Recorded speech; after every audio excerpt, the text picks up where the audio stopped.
Good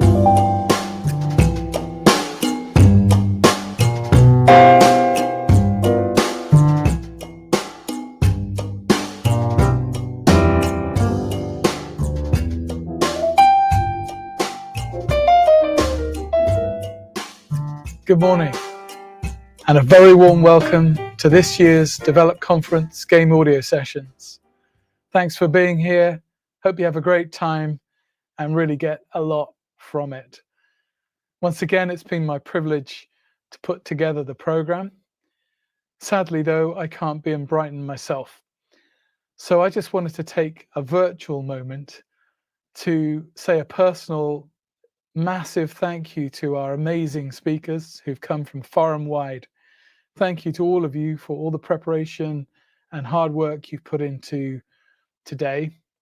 I hope you have a good time being here too, and that you also enjoy the game audio goodness. And thank you to your companies also for releasing you to be here.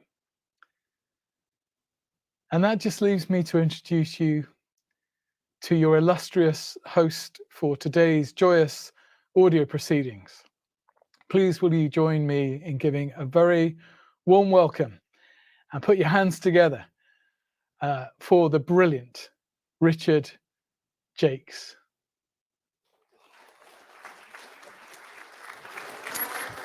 Thank you, John, and good morning, everybody. So nice to see everybody here. First real conference, certainly for me in a couple of years, but it's great to see so many audio professionals here today, so thanks for making the effort and coming down. Thanks to John for curating today's program. We've got a fantastic array of talks and speakers, so it should be a really fun day. So thanks to all the speakers. Just a couple of housekeeping things. Please put your phones on silent. We don't need any additional sound effects at this point, but enjoy the day. Please let me know if you have any questions or problems. Come to me or one of our helpers. And that's basically it. Just really want to say thank you for coming. Enjoy the day, and I'd like to welcome to the stage our first talk. We have Andrej and Hugh from Supermassive Games. So Andrej and Hugh, welcome.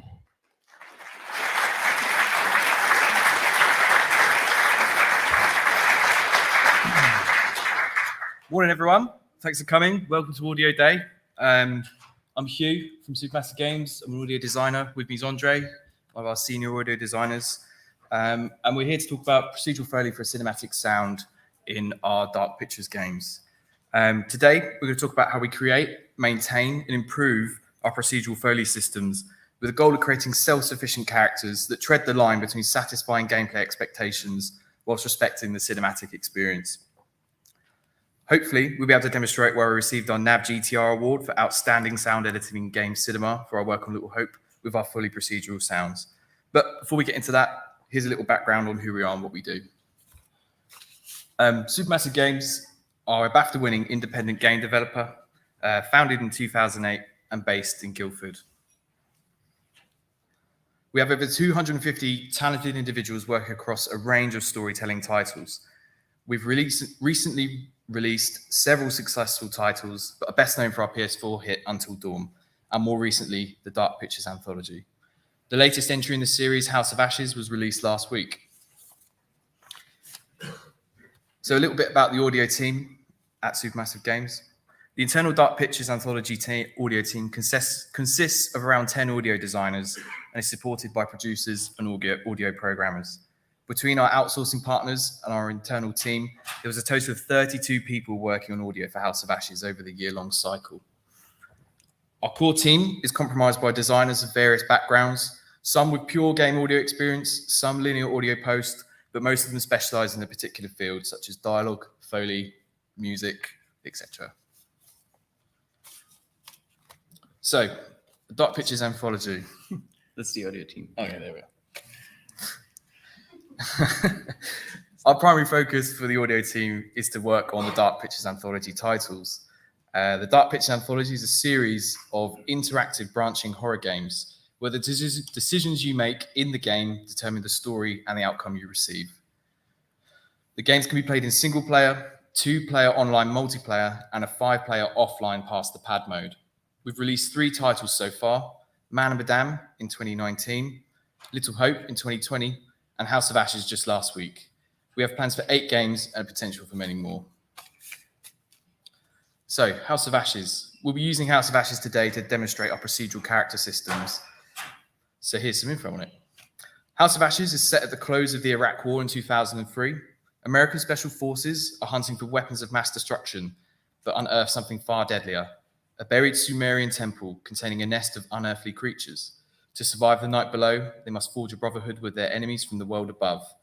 So far, the game has been well received among critics and the audience, and we'll show you the quick release trailer with our live action curator. Peggy 18.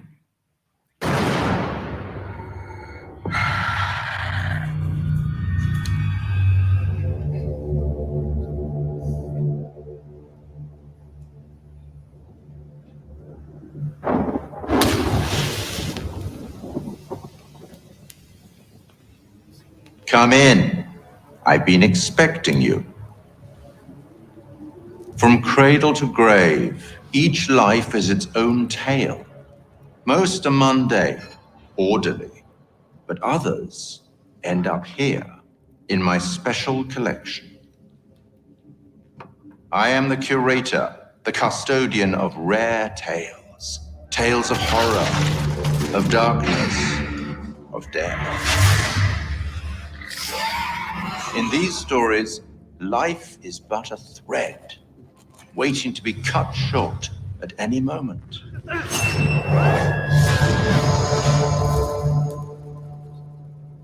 To survive, one must plan ahead, outsmart your opponents, lest your own light be snuffed out.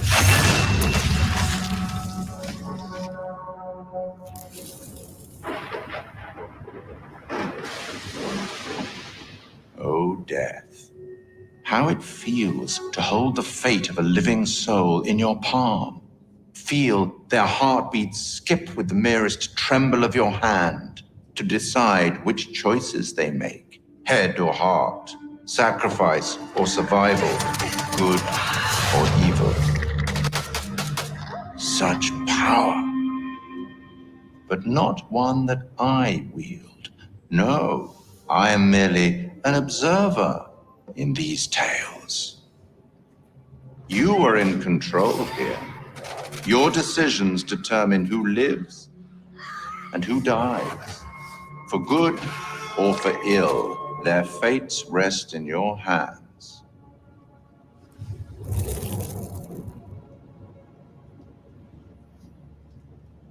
Your hour draws near, so let me leave you with a final word of warning.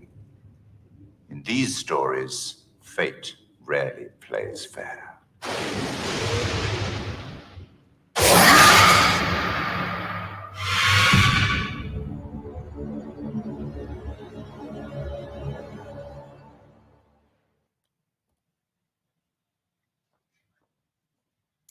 So as you could probably see in the trailer, the Dark Pictures games are driven by characters' stories. Your decision as a player can determine the character's fate. Any character can live and any character can die. Well, we see characters as a key for enveloping the player into the story and creating the immersive game environment. So the two crucial roles that the characters have in the Dark Pictures anthology games are connecting to the player by creating an emotional link with the goal of immersing the player into narrative, and building the world by bringing the game world to life through players' interaction. So it's safe to say that the characters act as a medium between the player and the game.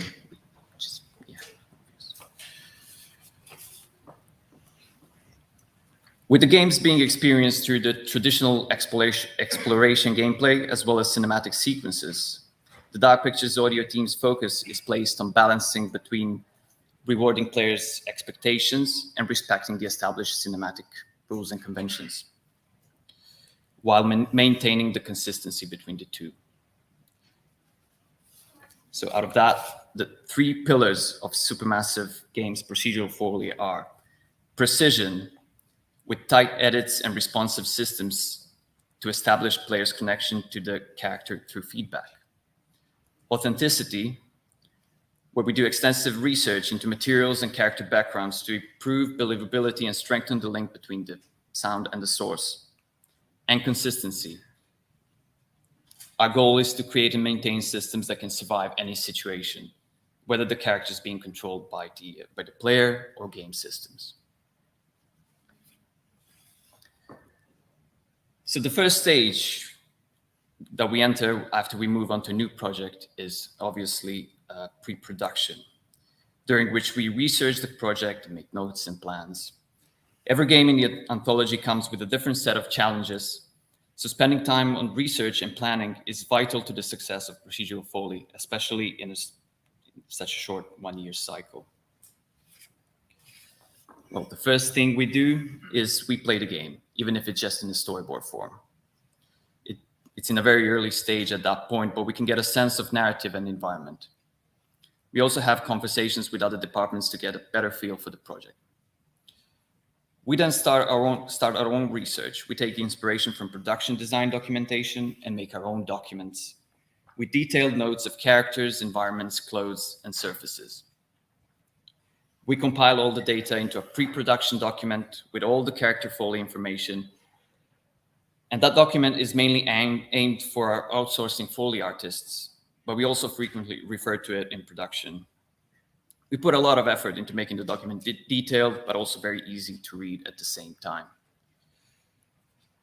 For House of Ashes, we ordered around 3,200 assets for Procedural Foley, consisting of multiple shoe types on various surfaces, upper and lower cloth, accoutrements, all of it in both walk and run states. So if you're curious how the Foley artists do what they do today at 2, well, you can check Molinaire's masterclass. So generally, our Foley is split into 2 categories, procedural and linear. We'll dig deeper into each of these subcategories a bit later, but here's a quick overview. We try our best to systemize as much as we can for consistency, but that's not always possible. There's still a number of situations that require bespoke Foley performance, such as body folds or handling unique props. That's when we turn to our linear processes. Even though linear Foley is a one-shot unique event, we have systems in place that can automatically place audio files to the correct Y structure and then create and populate events in Unreal. The system is also capable of automatically assigning them to the correct emitter within the correct sequence. Just push the button. With all that, even our Foley, well, knowing all that, even our Foley is also systemized. Our linear Foley is also systemized. Linear Foley also hits the game as late as possible to reduce the risk of going out of sync if the sequence gets edited in the process. And that's one more reason why we are advancing our procedural systems. So a big part of our pre-production process is figuring out the specific needs of the current project. Footstep, cloth, and accoutrements are covered by our existing systems. We just have to order new assets specific to the new characters. We then take a closer look into more bespoke areas and attempt to systemize what we can.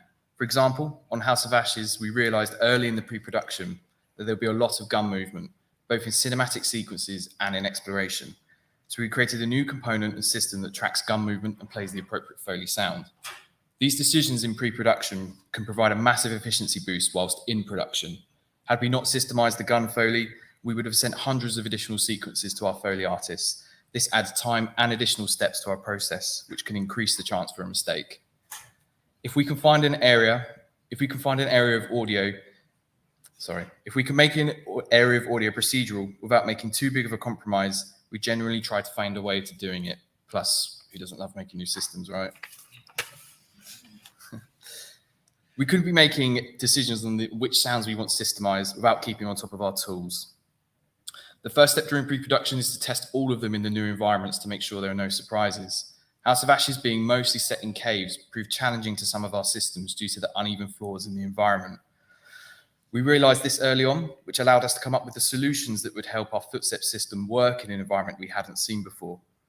Sometimes the best way of tackling those issues is by raising awareness with the design team to make sure they understand our systems and know the best practices for implementing characters and environments.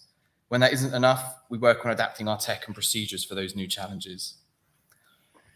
We're also using this time to see whether we can make any quality and efficiency upgrade to our existing tools. Using learnings from the previous development cycles, we can now safely do experiments with different thresholds and settings to see if we can make any improvements.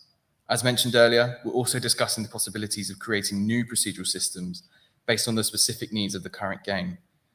Another big step in the House of Ashes pre-production was adapting systems designed for human character Foley to creatures, but there's more on that later.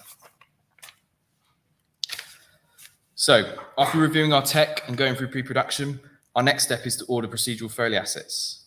Whether you record them yourself or use a Foley studio, the goal should always be to get the assets in game as soon as possible. Getting these assets in game is beneficial for a lot of different reasons. First one being, there's more time for an internal mixing. Many mix tweaks occur over our 1-year dev cycle. Having more time with the assets will help this. There's more time for revisions. We review all the assets in various combinations with different shoes on different surfaces, combined with different cloth and acouts. This gives us more time to make change and request new recordings if we realize that some are just not working well together. And the third reason, for dev team immersion. Procedural characters bring the game to life, which makes it easier for the rest of the dev team to feel the connection to the world they're creating. Setting up systems for the first time and mixing over 3,200 assets is not an easy task. That's why we need to make sure all of the assets are consistent in every way. Due to the communication between ourselves and Molyneux, combined with their delivery systems and our integration methodology we use, all of our procedural assets are always consistent. So now that we move out of pre-production, we'll have a quick look at our footstep system. Over the years, we've managed to polish the footstep system to the point where there's not much it can't handle, apart from cave floors, obviously. Due to the nature of our games, we need a flexible solution that can deal with any type of animation, whether that's standard locomotion, motion capture, or procedural animation. Animation notifies or similar methods are just not a viable option for us. We have thousands of unique sequences in game. If we could cover every sequence by track laying it or placing animation notifies, we would really struggle with consistency. It would be a full-time job keeping on top of all the edits to all the sequences. So our current solution works by detecting the components transform and playing the appropriate sounds for every possible foot movement that we need. Our foot system can switch between slow walk, walk, and run based on the character's movement speed. Play scuffs. The system can detect slight changes in rotation and location. This is perfect for subtle movements such as weight shifting during conversations. Play landing footsteps. The system can detect the speed at which a foot is traveling along the Z-axis and play a land when contact is made with a surface. And also, we can detect overlays. This is a separate sweetener sound effect that plays on top of a regular footstep when and where needed. This is used to add detail and realism to our footsteps. On top of everything, we have a series of RTPCs we use to blend everything in that we're applying to volume, pitch, high pass, and low pass automation. So we've got a quick video of our footsteps soloed in a level, and we've had to boost it up, obviously, but yeah.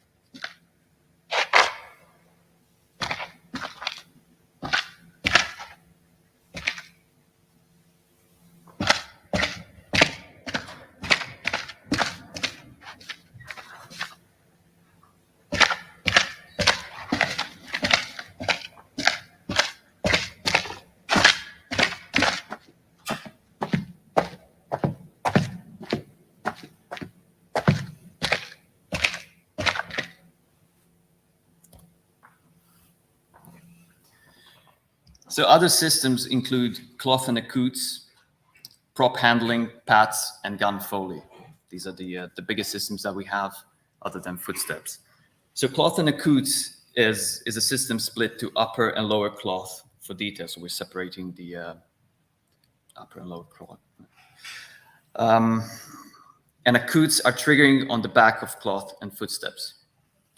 Cloth system detects the overlap between bones and plays sound while applying various RTPCs. The main goal behind triggering cloth on a separate event from footstep is to replicate the precision and detail that you usually get from performed Foley. Acouts add detail, texture, and variation to characters' movements, giving every character a unique feel and weight in the world. Gun Foley, and as mentioned earlier, is a system specifically developed for House of Ashes, but it is flexible enough to be used in our future games. It responds to gun movement and plays various sounds depending on the speed and acceleration or deacceleration. It also sets various RTPCs to help with bedding the sounds in. Prop handling is part of our interactions system, which are featured extensively in our games. So we have, in House of Ashes, we have 36 unique props that you can interact with in over 100 different instances across the game. So we have created a flexible system that plays and modifies sound by tracking props movement.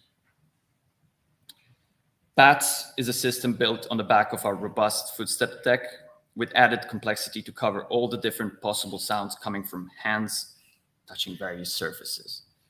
So now we'll play a compilation video of gun Foley, prop handling, and pats soloed.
So now we'll give you a demo of the full procedural character.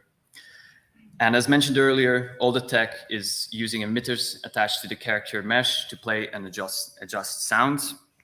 The emitters are all tracked at runtime to give accurate data, which we use to simulate the natural performance of each Foley element.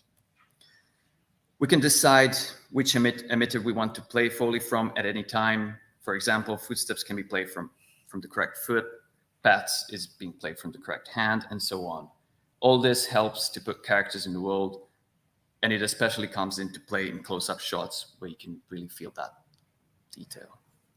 So we'll now play two videos. One is of a fully procedural character with all the systems soloed, and the other one is of a character in a full mix.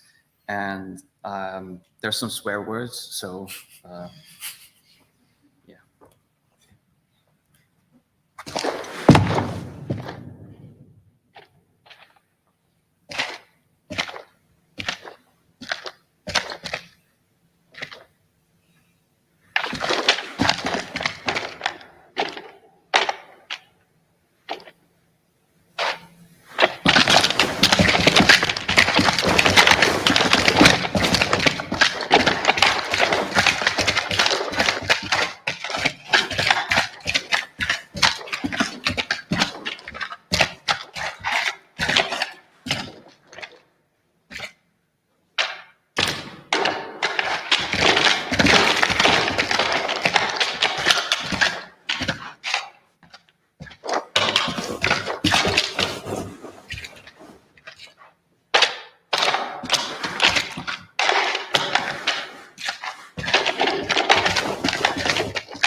You gotta be fucking kidding me.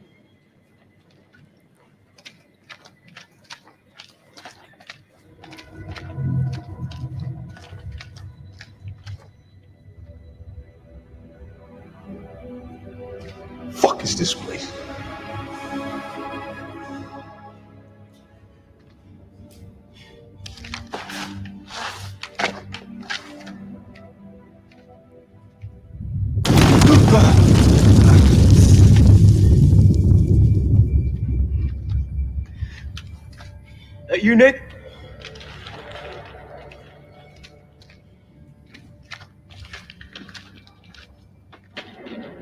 Well, ain't that something? Where on God's green earth have we landed? Right. So the next topic is creatures, which in House of Ashes have a significant screen time. So track laying, as we mentioned many times before, is not an option for us because they were animated using mixture of keyframed and motion captured animation.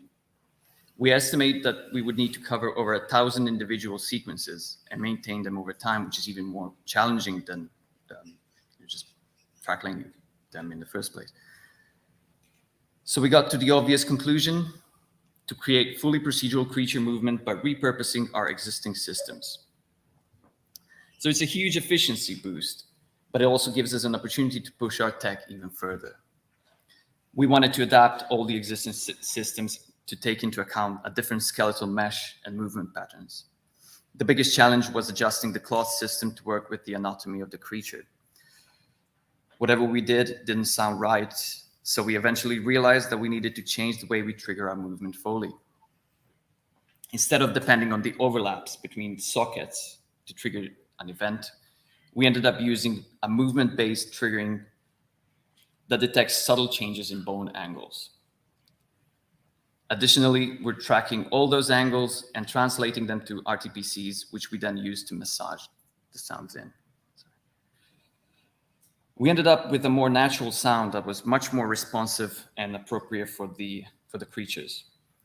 In fact, for the next title in the Dark Pictures series, we're going to be using these learnings to improve our human character Foley even further. Now we also have 2 videos. One is of a fully procedural creature soloed, and one is the creature in the mix.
I say we get the fuck out of here.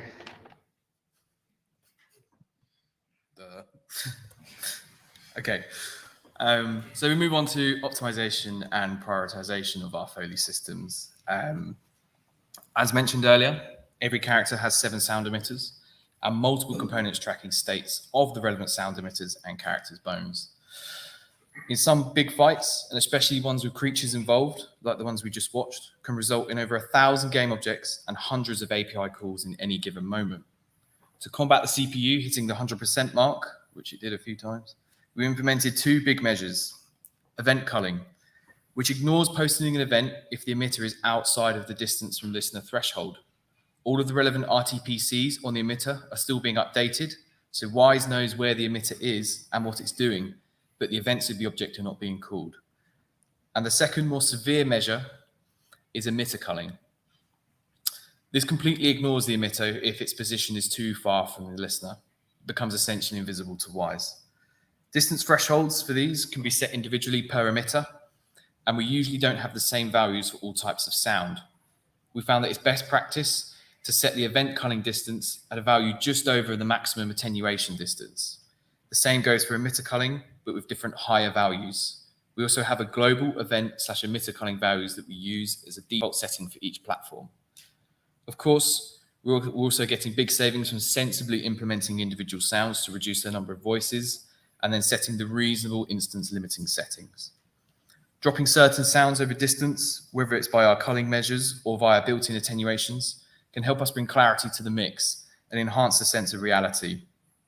Realistically, you're not going to hear regular cloth over a 30-meter distance, so there's no point even having gain calls related to it. So we'll just move on to a quick mix overview for our Foley and other procedures we have. We touched upon attenuations in the previous section, but here we'll take a closer look on how we're using them as one of the main tools to bring clarity and detail to the mix. Each Foley system has bespoke attenuation settings with the dual purpose of keeping order in the mix and enhancing the gameplay and cinematic experiences. We usually lose some detail in the Foley over distance, leaving footsteps loud and proud, but in close-ups, the change of perspective with a more detailed cloth, acousts, and gun Foley creates a more intimate soundscape for the player, which helps us achieve our ultimate goal, character immersion. Additional mix interventions come from separate ducking systems that we have in place. Most notably, lower cloth can duck upper cloth, which especially comes into play during action scenes. This is the one we'll not likely keep after our upper cloth system revamp in the future, but for now, it works because it adds precision and energy while removing potential clutter in the mix. We also duck nearly all of the Foley to allow room for dialogue and occasionally some key sound effects. All of this is driven by separate RTPCs that we set in WISE. With carefully crafted share sets and established rules, we're letting Unreal and WISE have a big role in our mixing process. So we'll just move on to a few more cinematic mix techniques. Our audience is very familiar with world-class cinema thanks to the boom of numerous streaming services which bring rich filmic experiences into our homes. Because of this, our audience automatically forms expectation based on their past experiences. With this in mind, our Games and Mix has to provide a cinematic audio experience. Meeting those expectations using mostly procedural sounds, at least as far as Foley is concerned, without sacrificing the gameplay experience is certainly a challenge. We're using different systemic methods to bring our mix home, most notably the following: dynamic off-screen mixing. We keep our players and audience locked in on the screen. Everything outside of the screen borders will have an additional treatment applied. It works on all screen borders, so up, down, left, and right. It's completely dynamic, works in runtime, and is suitable for both locomotion and sequence-based game segments. 50% center bias panning. 50% center bias panning is a technique we've used since Until Dawn. The main idea is to keep chosen elements such as dialogue, Foley, and some mono sound effects constrained to the center speaker to combat harsh camera cuts and enhance the cinematic nature of the games. It's a flexible system that finds a compromise between game audio technology and traditional cinema audio conventions and delivers on the expectations of the game player. It's since been adopted by other studios, and if you'd like to know more about it, our audio director, Barney Pratt, explains it in his GDC talk. We also use mix states. Mix states come into play a lot later in the process. They're very general interventions that help us shape moments by pulling up and down separate mix categories, procedural Foley included. So if we're looking at a normal mix state in exploration or a normal sequence, all of the Foley will be mixed to the dialogue level. If we come in on an action state, all of the Foley will be bumped up. The pre-scare, everything gets dropped and the dialogue stays. And in a dialogue-focused moment, such as an intimate conversation, everything will drop out to allow the dialogue to be the king of the mix.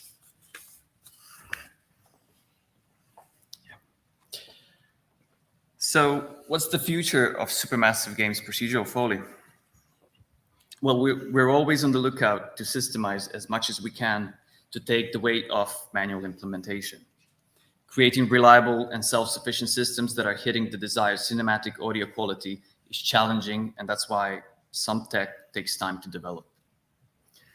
Our goal is to use the full capacity of our path detection system on the next Deep Dark Pictures anthology title, as well as to polish our revamped cloth Foley.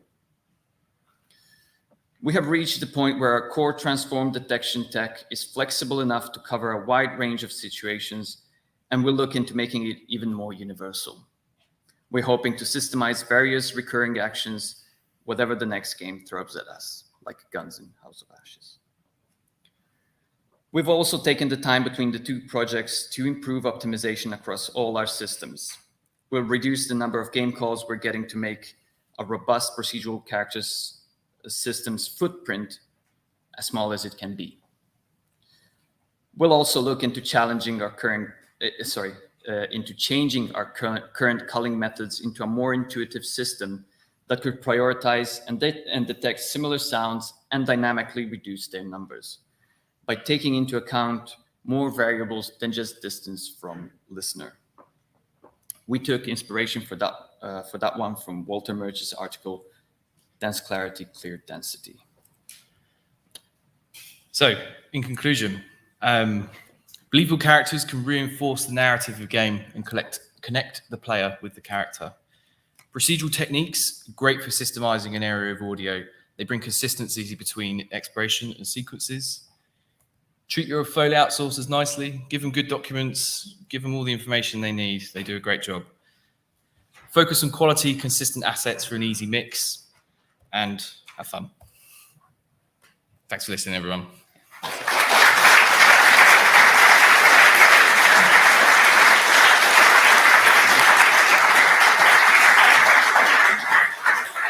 Thank you very much, Andrej and Hugh.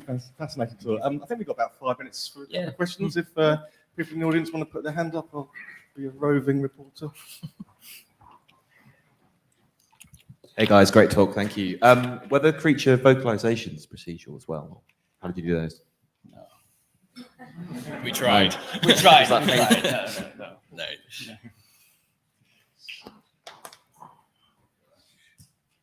So I've worked on something similar, and I found that limbs never do in real life what you think they're going to do in your head. So how much manual work has to be done after you've done the motion tracking and stuff for the animations? And I also had none whatsoever. Oh, okay. And do the artists have to adhere to a certain standard to make sure that the audio is going to work once you do the motion tracking stuff? So our Foley artists... No, the visual artists. The visual artists.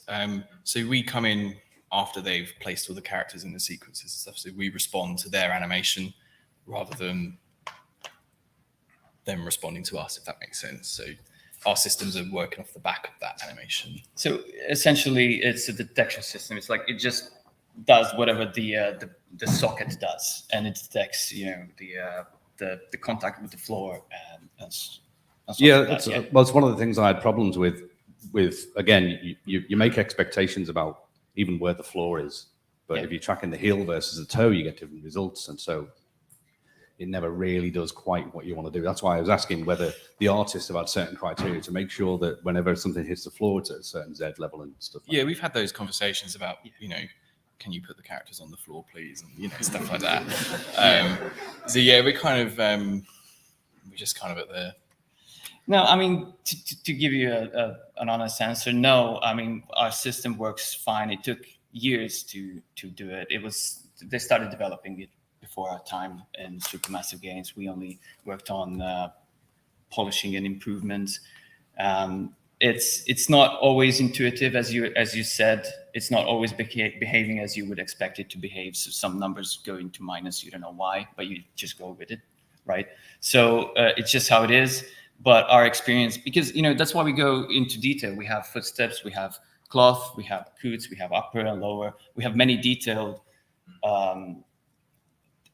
like a blend of assets to give it that believability. Yeah, and obviously in a fully soloed situation, you could hear some of the imperfections, right? but there are still, it's pretty close, and we're very happy with the system. So, and especially in a full mix, we think it just works really good. Thank you. Hi. Yeah, sorry. Cheers for the cool talk. As far as like your schedule goes, how long would you give the outsourcing company like Molyneux? How long do they have to sort of deliver your assets essentially? ASAP. No, yeah, go ahead. Yeah, we try to schedule in a reasonable amount of time for them. Always have a week overhang just in case, something goes wrong. But as far as the procedural assets go, they're really fast and really, really good. So we barely have any like revisions and all that. So it's very pretty much how much it takes them to record 3,200 assets, and you can probably find that out today at 2. So I think they were about maybe a week and a half for our House of Ashes stuff. So yeah, they were fast, man. They were good. The gentleman over there. Oh, I need the exercise after last night. Hi there. Yeah, for a few of the ones specifically about the creatures with the them moving past the camera, for example, there were some nice like cinematic whooshes going on there. Did you find that could all be triggered and was sufficient with your procedural system, or are there manual bits placed over the top? So those whooshes were triggering on their arm with their chest, because they have the word we don't say, wings. We kind of wanted to push a little bit of an SFX whoosh in there. So yeah, that's actually a good question. Like how we were placing SFX on the back of our procedural system to kind of give it that little. Those were only triggered at certain moments like that where it roars up or it will roar down. We only made them trigger on that specific bone pass movement sort of thing. Yeah, just make thresholds really high because you don't want them to spam and all that. Yeah, we had really funny. They were walking and like. Perfect. And one last one over there.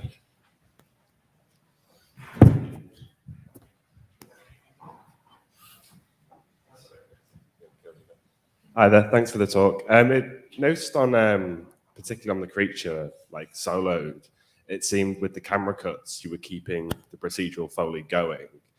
Like it's similar to a previous question. Are you having to have conversations with animators to make sure they're animating things properly so they're not teleporting across the room, right, when they're off Yeah, camera? exactly. We try and say, keep the off-screen stuff working because we have our off-screen mix stuff. So it really does, it adds to the world and the player. And if they are, far right, you'll hear that in your headphone on the far right.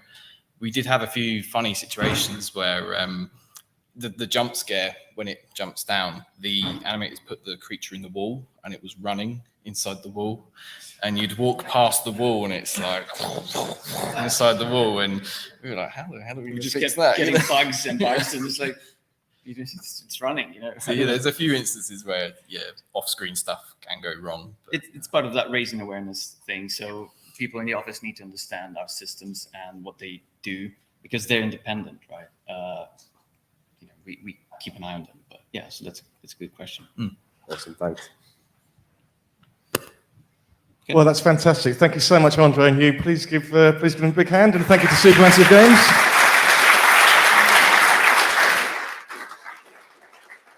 And time for some coffee. We'll see you in 15 minutes.